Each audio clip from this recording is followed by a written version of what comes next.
Welcome to the 2023 Observer Anthony Burgess Prize for Arts Journalism. This is the winner's announcement. My name's Ian. I work here at the International Anthony Burgess Foundation, and we run the prize in conjunction with the Observer newspaper. The prize is in its 10th year, and we're delighted to say we've had more entries than ever before. If you made the cut this year, you really done good words right. Last year's successful entries included a review on British industry captured in photography, a Dungeons and Dragons web series, and a Shakespeare-themed lockdown play. That was the winner. We've had Stormzy and Shostakovich, RuPaul and Warhol. There's no high or low culture, just good writing. You made our job so delightfully difficult that this year we produced our first ever long list, the names of which are scrolling across the screen right now. In this video broadcast, I will read out the final shortlist of 6 and then the grand winners, the moment we've all been waiting for. The overall winner will get £3,000 and publication in the print edition of the Observer newspaper, and 2 runners-up will receive £500 each. The Observer will publish various pieces online as well, and everyone who enters this year will get a free luxury yacht. Sorry, cutbacks. There are no yachts, just disappointments. Oh well, here's the shortlist.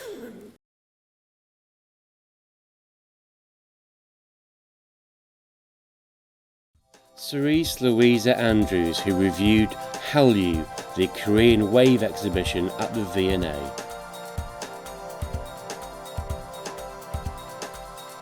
En Liang Kong, who reviewed Tanoa Sasraku's exhibition at Vardaxoglu.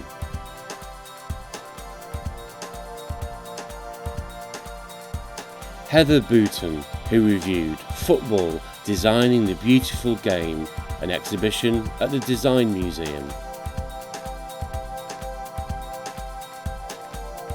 Joanne McAndrew, who reviewed The Real Housewives of Beverly Hills, Season 12.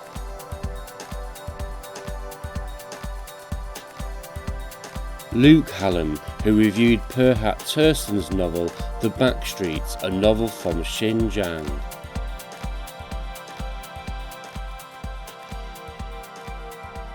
And Rob Mutter, who reviewed Brett Morgan's film Moon Age Daydream.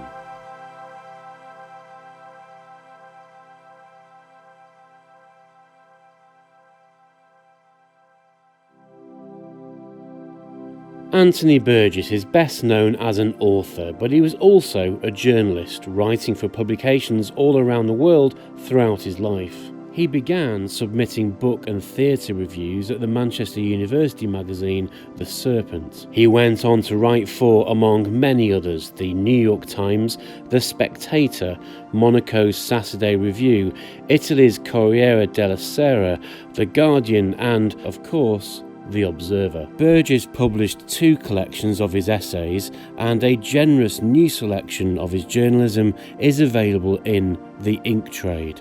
One of the more colourful moments in his journalistic career was when he was sacked by the Yorkshire Post for reviewing his own novel Inside Mr. Enderby, a book published under the name Joseph Kell. The Observer Burgess Prize, launched in 2012, exists to recognise Anthony Burgess's long association with the newspaper. An ongoing reminder that his journalism was every bit a part of his life as his novel writing. Well done to everyone on the shortlist. I've been to the Observer offices, but I've never actually seen how the paper is actually made. I presume these days it's all computers and lasers and 3D printed laminated robots or something. But it wasn't the case back in Anthony Burgess's day. He wrote endless articles over 3 decades for the Observer newspaper, and back then the tools of the trade were much more simple. Tonight's announcement is being made here at Anthony Burgess's Typewriters, an exhibition in Manchester, hence the Echo. And I just want to show you some typewriters.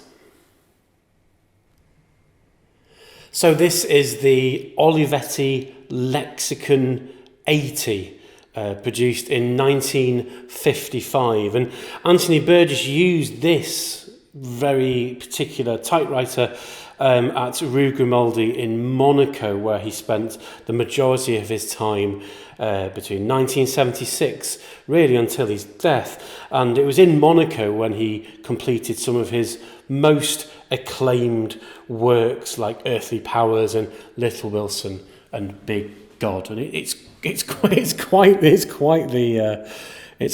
the bull-nosed sort of animal, really, this.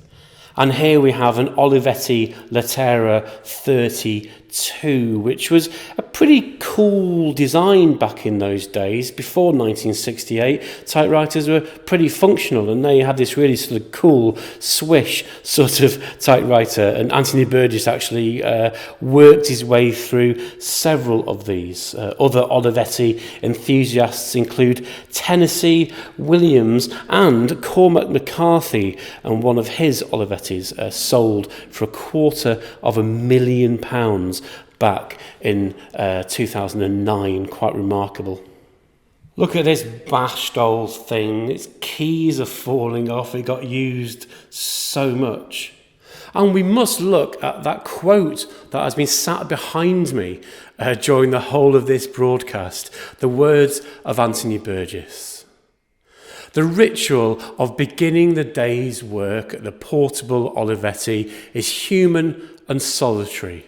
The rolling in of the paper, the first lighting up of many panatellas, the false start, the crumbling of the sheet, the groans of desperation.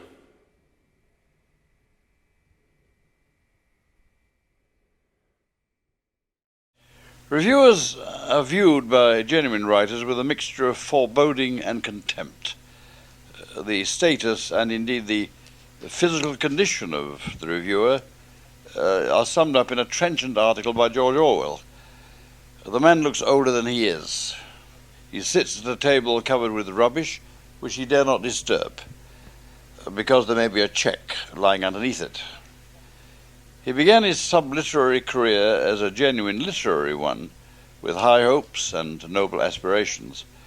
But he has sunk to the condition of a hack. He has learnt the knack of reviewing anything, including books he has no hope of understanding. He earns little money, and is unlikely to earn the accolade of a state award for services to literature. Services to reviewing are not recognised either at Buckingham Palace or in the office of the Prime Minister. This despicable rat, gnawing away at the fringes of literature, is only ennobled by being one of the pack kept encaged by a literary editor, or, to exalt the animal metaphor, an also-ran of the literary editor's stable. In this image, the term hack finds its proper connotation. Yet I ought to end on a less cynical note. Nothing in life except the love of a good woman has been more important than books to me. The writer's life is impelled on its course by his desire to achieve the honour of being numbered among the master spirits who have produced them. Pride and humility conjoin in the writer's life. The literary editor and the reviewer are ancillary agents of the conviction that nothing is as important as the box of organised knowledge, which is acronymized into BOOK. It may be a mad conviction, but it's the madness that sustained our civilization in the past, and despite the new technologies and the homogenization of values, is unlikely to be superseded by new modes of communication between souls, if souls may still be said to exist. We have our uses. I rest my case. Before we get to the announcements, the big announcements, thank you for watching. And just to say, this is an annual prize. If you want to keep up with the submission announcements for next year's prize, then you can pick up a copy of The Observer. You can read theguardian.com or go to anthonyburgess.org/prize. Or you can follow us on our various social medias. Look for us and you'll find us there. We must extend a huge thanks to everyone for entering. It was an amazing experience reading all of your reviews, and I must thank our judges, Fiona Maddocks and Sarah Donaldson from The Observer newspaper. Thank you so much, Fiona, for being our guest judge this year. And Andrew Biswell from the Burgess Foundation. Stellar work, everybody. It's now over to me, just me again, for the winner.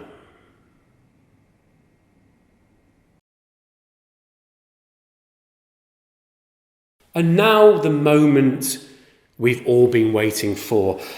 I'm about to announce 2 runners-up in no particular order, and then the overall winner. And yes, I have envelopes.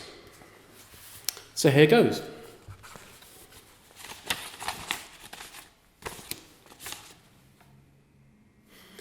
Exploring the vibrant and voyeuristic, this review opened up a window to a whole national psyche, as well as acknowledging the big bang that is K-pop.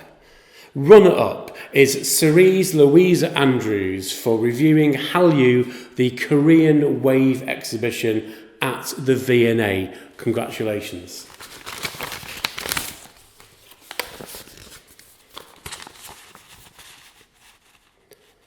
This next writer covered a simple narrative, yet complex politics, in a review that genuinely opened the eyes of our judges, and they thought they knew everything. Runner-up is Luke Hallam for writing about Perhart Turson's The Backstreets, the first Uyghur novel in English. Congratulations.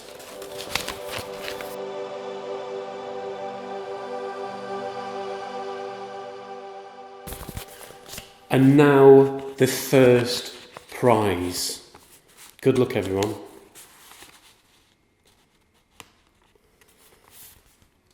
Beautifully described and full of rich imagery.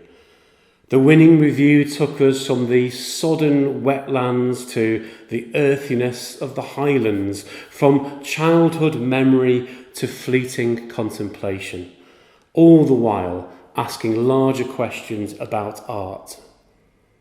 The winner of the Observer Burgess Prize is En Liang Kong for reviewing Tanoa Sasraku's Terratypes exhibition at the Maddocks Gallery. Congratulations, En, you are the winner, and we shall see you for next year's prize.